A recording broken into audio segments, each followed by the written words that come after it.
दे देगा, पदाधिकारी के क्या धमकी दे देगा, हत्या करवा दिया धमकी दे देगा।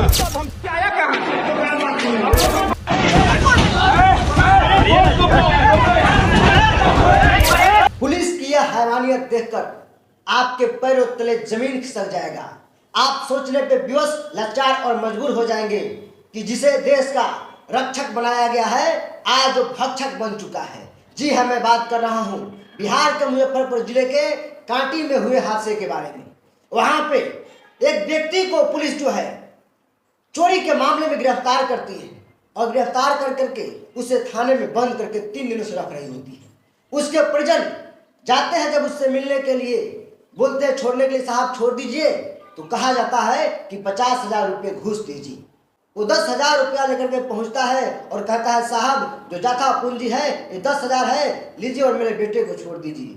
लेकिन थानाध्यक्ष के द्वारा इनकार किया जाता है कि 50,000 से 50 पैसा कम मंजूर नहीं है। जरा सोचिए इस देश की व्यवस्था कहाँ जा रही है। जिस थानाध्यक्ष को उस इलाके के लोगों को सेवा करने के लिए, रक्षा करने के लिए रखी गई है, वो व्यक्ति आज जो है भक्षक की तरह, एक भिखारी की तरह वहां पे बैठा हुआ है। आम जनता से किस प्रकार से घूस मांग रहा है जैसे कि उसके घर में खाने को दाने नहीं है। यानी भिखारी की भांति एक थानाध्यक्ष जो है आम जनता से पैसे ठग रही है, मांग रही है। एक क्या है, क्या ये सरकार इस पर जवाब देगी? जो अनुशासन की सरकार नीतीश कुमार बार बार कहते हैं, क्या नीतीश कुमार बताएंगे कि उनके सरकार में अनुशासन है तो फिर कहाँ है?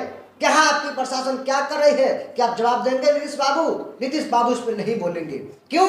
क्योंकि नीतीश बाबू को बोलने की बहुत कम आदत है, उनके कंठ में लगता है कोई दिक्कत चल रही है। खैर छोड़िए इस बात को, एक बात भी आप जानिए, वहां पे जो तैनात थी ओडी ऑफिसर रात्रि में तनुजा कुमारी वो गायब थी, यानी कि उस दिन ड्यूटी पर आई ही नहीं।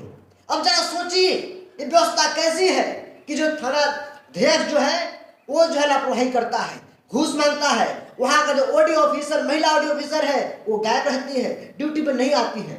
यानी कि मिली जुली भगत के तहत इन सभी थाना को चलाया जा रहा है और वहां पे हर एक चीज, यानी यूं कहिए हर एक गोरख धंधा हो रहा है जिसका आपको संदेशा नहीं, जिसका आपको अंदाजा तक नहीं है।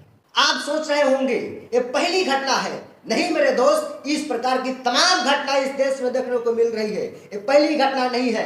बिहार के लोग ही नहीं, पूरे देश के लोग इस पुलिस वाले से, इस तरह के पुलिस वाले से बिल्कुल परेशान हो चुके हैं। अब जरा सोचिए ना, क्या सिर्फ पुलिस वाले ही जिम्मेदार हैं? बिल्कुल नहीं मेरे दोस्त। आप और हम मिल करके जिस नालायक नेता को चुनते हैं इसके लिए वो भी जिम्मेवार है, क्योंकि वो आपके पक्ष में खड़ा नहीं होता है। उस पुलिस वालों की इतनी औकात कहां से आ गई कि वो पैसे मांग दिया? उस पुलिस वालों की इतनी औकात कहां से आई कि वो जो है हाजत में एक व्यक्ति फांसी लगा के मर गया और उसको पता तक नहीं चला।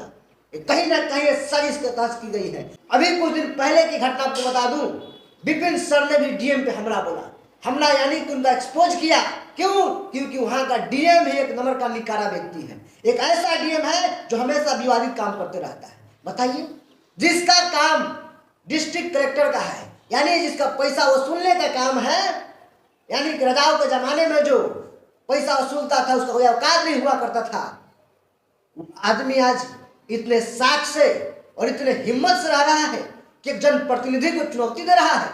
सोचिए सरकार ने इस व्यवस्था को क्या से क्या बना दिया है। पुलिस वाले कितनी औकात, इतनी ताकत कहां से मिलती है भाई कि आम जनता को तो छोड़िए, जनप्रतिनिधि को भी परेशान कर रहा है, उन्हें भी नहीं छोड़ रहा है। 71 लाख रुपए की गबन की बात जो है विपिन सर ने बताया, आपने उनके चैनल पर देखा भी होगा। क्यों भाई? इन विपिन सर आपसे मांगते क्या है? आपसे क्या चाहते हैं? वो व्यक्ति यही तो चाहता है कि उसके पंचायत में एक बढ़िया पंचायत भवन हो। जो काम कोई और मुखिया नहीं किया वो काम हम करें। हमारे पंचायत में विकास हो, हमारे पंचायत के लोगों को कहीं जाना नहीं पड़े, पंचायत भवन में ही सब सुविधा हो। लेकिन डीएम साहब को कहाँ मंजूर है? क्योंकि चोर व्यक्ति को काम पसंद कहा है, क्योंकि जब काम होगा तो चोरी कब होगा, और माल जो आता है उसका गबन कब होगा। इसीलिए जो है कहीं ना कहीं विपिन सर को भी परेशान किया जा रहा है। मैं आप सबों से आग्रह करना चाहता हूं, जगिए, जरा सुधरिए। जो जनप्रतिनिधि आप सब चुन रहे हैं उसका भी ख्याल रखिए। जो सत्ता में जिसे बैठा रहे हैं मुख्यमंत्री के तौर पे, उसका भी ध्यान रखिए। क्या गरीबों का मसीहा है? क्या गरीबों के लिए काम करने वाला है? या फिर आप भी अपने जात के नाम पे वोट देने में मशगूल हैं? तो फिर एक बात याद रखिए मेरे दोस्त, जात के नाम पर बिक जाइए, लेकिन उसी प्रकार से जैसे कि आपको कांटी में मृतक पाया गया हिरासत में व्यक्ति, उसी प्रकार से आपका भी मृत्यु हो जाएगा किसी थाना वाले के थ्रू, और आपका भी सुध लेने वाला कोई नहीं होगा। बाकी वीडियो कैसा लगा जरूर बताइएगा और अपनी राय कमेंट में जरूर रखिएगा। तब तक के लिए मैं विदा लेते हैं। जय हिंद, जय भारत।